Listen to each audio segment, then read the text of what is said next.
Everyone, मैं इम्तियाज और आप सभी देख रहे हैं A1 एजुकेशन 2.0 पर आप सभी का स्वागत करता हूं। अगर आप इस चैनल पर नए हैं तो चैनल को सब्सक्राइब और वीडियो को लाइक करना ना भूलें।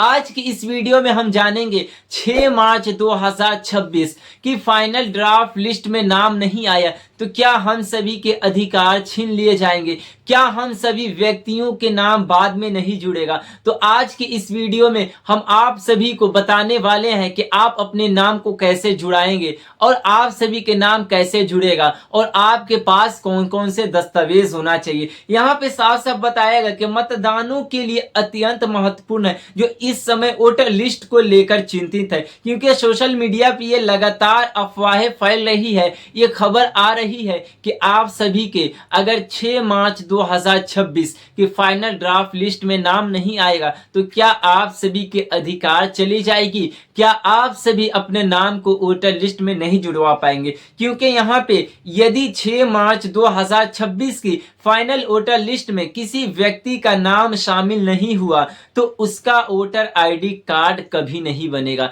तो हम जानेंगे इसके पीछे का रीजन क्या है, क्योंकि यह सुप्रीम कोर्ट की तरफ से आदेश को जारी किया गया है कि जो फाइनल ड्राफ्ट लिस्ट को जारी की जाएगी 6 मार्च 2026, यानी आप सभी के पास ये इसमें सुधार करवाने के लिए कब तक डेट रखा गया है और आप सभी के जो फाइनल ड्राफ्ट लिस्ट को जारी किया जाएगा 6 मार्च 2026 को। कुछ जगहों पर यह डर भी फैलाया जा रहा है कि अगर आपके नाम इसमें नहीं आया तो क्या आप सभी का कभी नाम नहीं जुड़ेगा। तो हम आज के इस वीडियो में उन सभी बातों का पर्दाफाश करने वाले हैं जो आप सभी के मन में ये सवाल चल रहे हैं कि अगर हमारा नाम SIR में नाम नहीं आता है, हमारा फाइनल ड्राफ्ट लिस्ट में नाम नहीं आता है तो हम अपने नाम को कैसे जुड़वाएं। तो आप सभी को घबराना नहीं है, आप सही जगह पे आए हैं। हम इन अफवाहों से बचने के लिए इस वीडियो को बना रहे हैं, तो आपको पूरी वीडियो देखना है। और अगर आप इस चैनल पर नए हैं तो अपने छोटे भाई होने के नाते इस चैनल को जरूर सब्सक्राइब करें। यहाँ पे बताया गया है कि अब हम बात करने वाले हैं SIR क्या है। जैसे कि SIR से काफी लोग परेशान हैं कि SIR की प्रक्रिया में हमसे कौन कौन से दस्तावेज मांगेंगे, हमारे अधिकार छीन लिए जाएंगे, क्या हमारे वोटर लिस्ट में नाम नहीं जुड़ेगा। तो हम अब बात करेंगे जैसे कि SIR एक कानूनी प्रक्रिया है और कानून के संविधान 324 आर्टिकल में ये लिखा गया है कि निर्वाचन आयोग यानी इलेक्शन कमीशन चुनाव से पहले हर स्टेट में इलेक्शन यानी SIR की प्रक्रिया को करा सकता है, क्योंकि यह संविधान उन्हें यह अधिकार देता है कि निर्वाचन आयोग जब चाहे चुनाव से पहले SIR की प्रक्रिया करा सकता है। निर्वाचन आयोग का क्या काम है, क्योंकि मतदान सूची को अपडेट करना और जिस व्यक्ति के इसमें नाम नहीं है उन सभी व्यक्तियों को नाम को जोड़ना। क्योंकि यहाँ पे बताया गया है कि SIR की ये प्रक्रिया भारत में निर्वाचन आयोग द्वारा जारी यानी समय समय पर ये कराई जाती है। SIR के उद्देश्य केवल ये है कि वोटर लिस्ट में डुप्लीकेट नाम हटाए जाए, गलत यहाँ पे प्रविष्टियां सुधारे जाए, यानी जिस व्यक्ति के गलती नाम हो गई है या फिर दस्तावेज में या फिर वोटर लिस्ट में कुछ त्रुटि रह गई है तो आपके नाम को सही करना। और यहाँ पे बताया गया कि मृत व्यक्तियों के नाम हटाए जाए। सीधे शब्दों में आप सभी को मैं बता देना चाहता हूं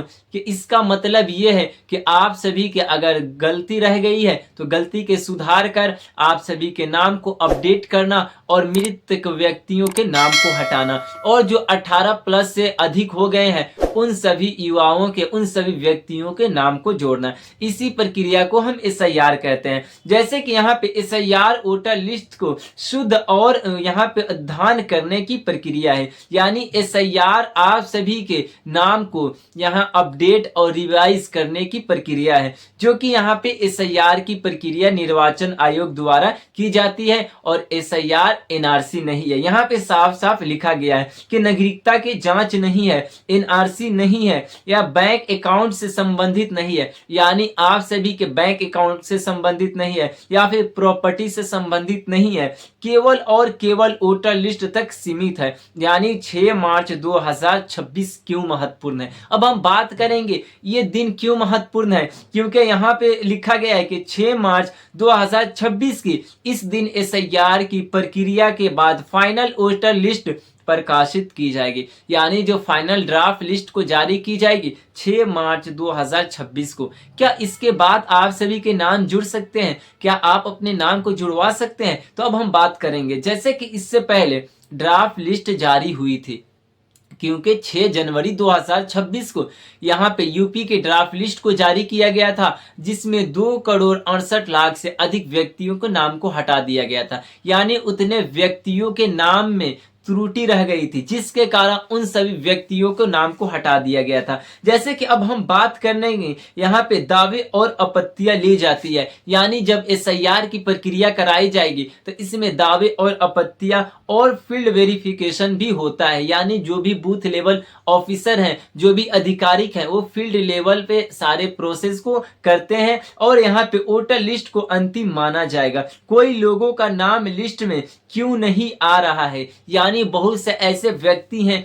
उनके व्यक्ति के नाम नहीं आया है। तो अब हम जानेंगे यहाँ पे क्या क्या उसके मुख्य कारण है। जैसे कि यहाँ पे साफ साफ सुप्रीम कोर्ट की तरफ से बताया गया कि इसके मुख्य कारण हो सकते हैं कि 2003 की पुरानी वोटर लिस्ट से नाम मिलान ना होना। यानी आपके जो वोटर लिस्ट थी पुरानी वाली, उसमें अभी का और उस वक्त का नाम मैच नहीं करता होगा, जिसके कारण आपका नाम कट गया है। माता पिता या फिर पूर्वजों की एंट्री नहीं, यानी उपलब्ध नहीं होना। जैसे कि आपके माता पिता या फिर पूर्वजों की इसमें एंट्री उपलब्ध नहीं हुई, जिसके कारण आप सभी के नाम को काट दिया गया। जैसे कि यहाँ पे और बताया गया है तीसरे नियम में, नोटिस का समय समय पर जवाब देना नहीं देना। यानी आप सभी को नोटिस गया होगा और आप सभी समय समय पर नोटिस का जवाब नहीं दिए, जिसके कारण एसआईआर से नाम को हटा दिया गया। लेकिन अब आप सभी को मैं बता देना चाहता हूं कि यहाँ पे ये भी बात कही गई है कि आवश्यक दस्तावेज जमा ना करना। यानी आप सभी से दस्तावेज मांगी गई, मगर आप सभी समय पर उस दस्तावेज को जमा नहीं किए, जिसके कारण आपके नाम को हटा दिया गया। जैसे कि नाम ना आने का मतलब ये नहीं कि आपका वोटर आईडी कार्ड हमेशा के लिए खत्म हो जाएगा। जैसे कि आपका अगर नाम नहीं आया तो आपको घबराना नहीं है, बल्कि 2003 वोटर लिस्ट को लेकर फैसला, यानी जो आप सभी को ये बताया जा रहा है कि अगर आपका नाम नहीं आया है तो आप सभी के नाम नहीं जुड़ेगा, बल्कि ये गलत बात। तो अब हम बताते हैं कि आप सभी का नाम कैसे जुड़ेगा और आपके पास कौन से दस्तावेज होना चाहिए। जैसे कि यदि 2003 के वोटर लिस्ट में खुद का या फिर माता पिता का नाम नहीं है तो वोटर आईडी अब कभी नहीं बनेगा। क्या ये बात गलत है या क्या सही है? जैसे कि मैं आप सभी को बता देना चाहता हूं कि कानून और संविधान क्या कहता है। अब हम बात करेंगे कानूनी प्रक्रिया क्या है। जैसे कि भारत का संविधान अनुच्छेद 326 स्पष्ट रूप से कहता है कि जो व्यक्ति भारत का नागरिक है, जिसकी आयु 18 वर्ष या उससे अधिक है, उसे मतदान का अधिकार प्राप्त है। यानी जिनकी आयु 18 साल से अधिक है, उन्हें मतदान यानी उन्हें वोट देने का अधिकार है, उन्हें वोट देने का राइट है। जैसे कि इसके अलावा अब हम बात करेंगे, जैसे कि यहाँ पे रिप्रेजेंटेशन ऑफ पीपल यानी एक्ट 1955 क्या कहता है, 1950 क्या है। जैसे कि वोटर आईडी कार्ड बनवाने की कानूनी अधिकार देता है। यानी एक्ट 1950 के तहत कानून ये अधिकार देता है कि आप वोटर आईडी कार्ड बनवा सकते हैं। जैसे कि अब हम बात करेंगे एसआईआर की प्रक्रिया। यहाँ पे इस अधिकार को समाप्त नहीं किया जा सकता, यानी आपके अधिकार को खत्म नहीं की जा सकती। जैसे कि 2 प्रकार के मतदान होते हैं। जैसे कि निर्वाचन आयोग की प्रक्रिया में मतदाता के श्रेणियों में होते हैं। जैसे कि पहला कन्फर्म वोटर और जिनका नाम एसआईआर की फाइनल ड्राफ्ट लिस्ट में है। जैसे कि कन्फर्म वोटर लिस्ट वही व्यक्ति हैं जिनका फाइनल ड्राफ्ट लिस्ट में नाम है। और अब हम बात करेंगे दूसरा, जैसे कि यहाँ पे दूसरा श्रेणी है जनरल वोटर लिस्ट। अब हम बात करेंगे जनरल वोटर लिस्ट होता क्या है। जैसे कि जिनका नाम एसआईआर की फाइनल लिस्ट में नहीं है, यदि आपका नाम नहीं आया तो आप जनरल वोटर लिस्ट माने जाएंगे। यहाँ पे अब ना अवैध नागरिक यानी 6 मार्च 2026 के बाद नाम कैसे जुड़े, यानी नाम अपना कैसे जुड़वाएंगे, तो यहाँ पे सारा एक एक करके प्रोसेस हम बताने वाले हैं। यदि 6 मार्च 2026 की फाइनल लिस्ट में नाम नहीं आया तो नाम कैसे जुड़ेगा। जैसे कि इसके लिए आप सभी को फॉर्म 6 को अप्लाई करना होगा। उसके बाद आप सभी के नाम को जोड़ा जाएगा। जैसे आप नया आवेदन करें, यानी आप सभी को नया आवेदन करना है, फॉर्म 6 को अप्लाई करना है और बीएलओ द्वारा फील्ड वेरिफिकेशन किया जाएगा। यानी जिस व्यक्ति के नाम नहीं है उन्हें बीएलओ द्वारा यानी बूथ लेवल ऑफिसर द्वारा, अधिकारिक द्वारा उन सभी व्यक्तियों का फील्ड वेरिफिकेशन होगा, फिर आप सभी का नाम जुड़ेगा। जैसे कि अब हम दस्तावेज की जांच कैसे होगी और आप सभी को कौन कौन से दस्तावेज देना है। जैसे कि यहाँ पे बताया गया है कि कानूनी प्रक्रिया के तहत आपका वोटर आईडी कार्ड फिर से बनाया जाएगा। यानी आप सभी का जो बनेगा कानूनी प्रक्रिया। अब हम बात करेंगे आवश्यक दस्तावेज, आपके पास कौन से दस्तावेज होना चाहिए।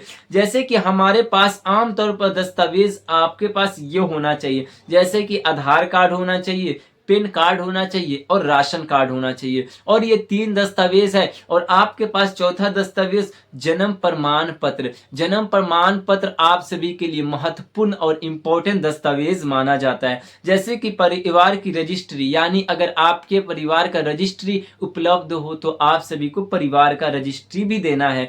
जैसे कि यहाँ पे परिवार रजिस्ट्री ना होने पर अन्य दस्तावेज भी आप सभी दे सकते हैं। अब हम बात करेंगे अगर जैसे कि 6 मार्च 2026 की ड्राफ्ट लिस्ट में नाम नहीं आएगा तो क्या आप सभी के नाम जुड़ेगा? तो जी बिल्कुल आप सभी का नाम जुड़ेगा। जैसे कि अभी प्रोसेस बताया गया उसी प्रोसेस के अकॉर्डिंग आप सभी के नाम को जोड़ दिया जाएगा। और जो इसके फाइनल ड्राफ्ट लिस्ट को जारी किया जाएगा 6 मार्च 2026 को, और जो आप सभी को इसमें सुधार करवा सकते हैं वो अप्रैल के महीने तक आप सभी सुधार करवा सकते हैं। तो ये थी आज की काफी महत्वपूर्ण वीडियो। अगर कोई डाउट रह जाए तो जरूर कमेंट करके बताएं। धन्यवाद।